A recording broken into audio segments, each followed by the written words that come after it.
హరే కృష్ణ. జయ ఏకాదశి సందర్భంగా శ్రోతలందరికీ నా హృదయపూర్వక శుభాకాంక్షలు అందజేస్తున్నాను. నేను సచీమాతని. జయ ఏకాదశిని భైమి ఏకాదశి అని కూడా అంటారు. ఈ ఏకాదశి విశేషాలు చెప్పుకునే ముందు మీ అందరూ బాగున్నారా? నేను బాగున్నాను. మీ అందరూ కూడా అందరూ బాగుండాలని కోరుకోవాలని ఆశిస్తున్నాను. సర్వే జన సుఖినో భవంతి. మాఘమాసం శుక్లపక్షంలో వచ్చే ఏకాదశిని జయ ఏకాదశి అంటారు. ఈ ఏకాదశిని భైమి ఏకాదశి అని కూడా పిలుస్తారు. ఈ ఏకాదశి ఎంతో మహత్వపూర్ణమైంది. ఎవరైతే ఈ ఏకాదశి వ్రతాన్ని ఆచరిస్తారో వారు అన్ని పాపాల నుంచి ముక్తి పొంది మోక్షం కూడా పొందుతారన్నమాట. పూర్వకాలంలో భవిష్యోత్తర పురాణంలో యుధిష్ఠిరుడికి శ్రీకృష్ణ భగవానుడికి మధ్య జరిగిన సంవాదం వర్ణించబడింది అన్నమాట. యుధిష్ఠిరుడు శ్రీకృష్ణ భగవానుని ఈ విధంగా ప్రశ్నిస్తాడు. శ్రీకృష్ణ, మాఘమాసంలో శుక్లపక్షంలో వచ్చేటటువంటి ఏకాదశిని ఏమని పిలుస్తారు? ఈ ఏకాదశి యొక్క పుణ్యఫలం ఎలాంటిది? ఏకాదశి కథ ఏమిటి? ఏ దేవతని పూజించాలి? ఇలాంటి విషయాలన్నీ నువ్వు విపులంగా తెలియజేయాల్సింది. అప్పుడు శ్రీకృష్ణ భగవానుడు, నువ్వు శ్రద్ధగా విను యుధిష్ఠిరా, నేను మాఘమాసంలో వచ్చే శుక్లపక్షం గురించి తెలియజేస్తాను. ఈ ఏకాదశిని జయ ఏకాదశి అంటారు. అలాగే భైమి ఏకాదశి అని కూడా పిలుస్తారు. ఈ ఏకాదశి రోజున విష్ణు భగవానుడికి పూజ చేయాలి. ఆ తర్వాత ఏకాదశి ముందు రోజు దశమి రోజున సాయంత్రం అంటే రాత్రికి భోజనం చేయకూడదు. అలాగే ఆ రాత్రి భగవన్నామ సంకీర్తన చేస్తూ నిద్రించాలి. మళ్ళీ ఉదయం అంటే ఏకాదశి రోజున తెల్లవారుజామునే లేచి స్నానాధికాలు ముగించి విష్ణు భగవానుడికి పూజ చేయాలి.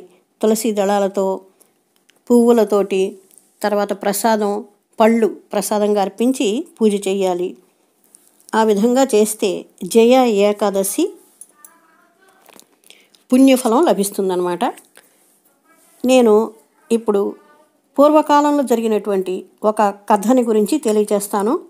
స్వర్గలోకంలో ఇంద్రుడు 50 కోట్ల గంధర్వులకి నాయకుడు అనమాట.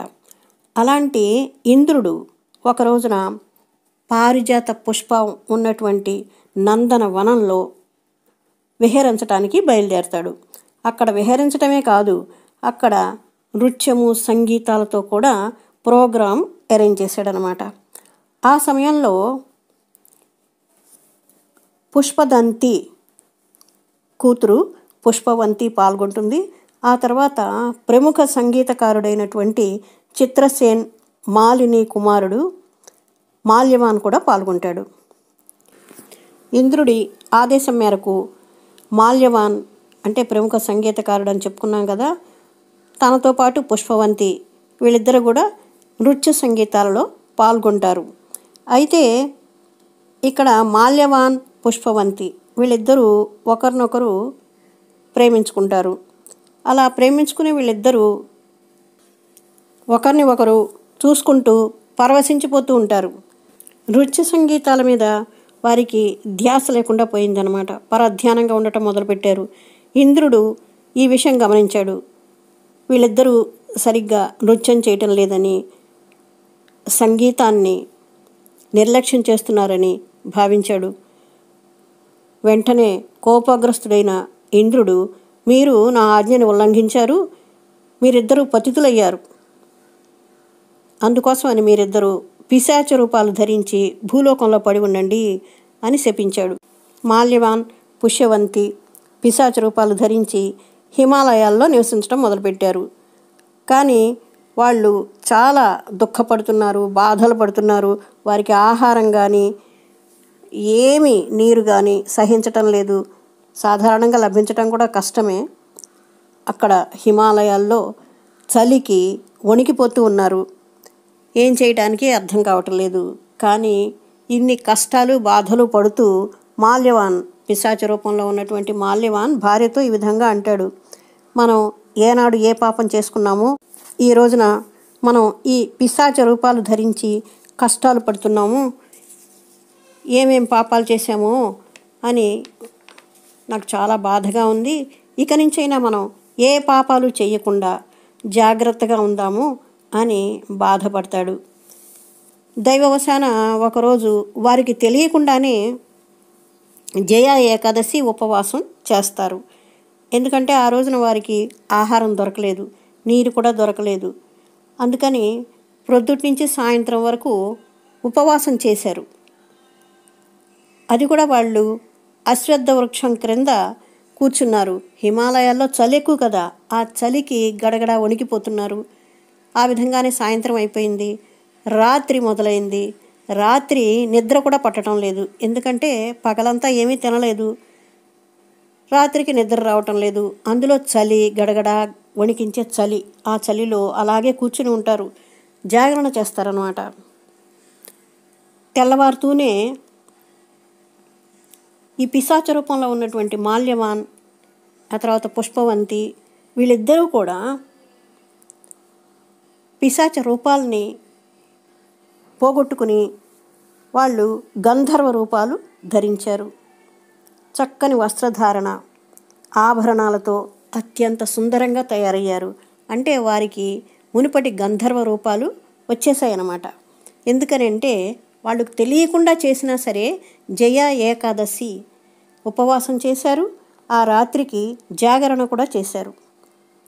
అందుకోసం అని చెప్పి వారి పిశాచ రూపాలు నశించిపోయాయి. జయ ఏకాదశి ఎవరైతే ఈ వ్రతాన్ని ఆచరిస్తారో వారికి భూత ప్రేత పిశాచాల రూపాలన్నీ కూడా తొలగిపోతాయన్నమాట. అందుకనే వీళ్ళకి వాళ్ళ గంధర్వ రూపాలు లభించాయి. వాళ్ళు చాలా ఆనందపడి వెంటనే స్వర్గానికి వెళ్ళిపోతారు. స్వర్గానికి వెళ్ళి ఇంద్రుని చేరి దండ ప్రణామాలు ఆచరిస్తారు.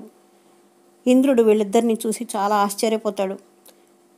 మీ ఇద్దరు పిశాచ రూపాలు ధరించి వెళ్ళారు కదా, మీకు వెనుకటి గంధర్వ రూపాలు ఎలా వచ్చాయి అని అడుగుతాడు.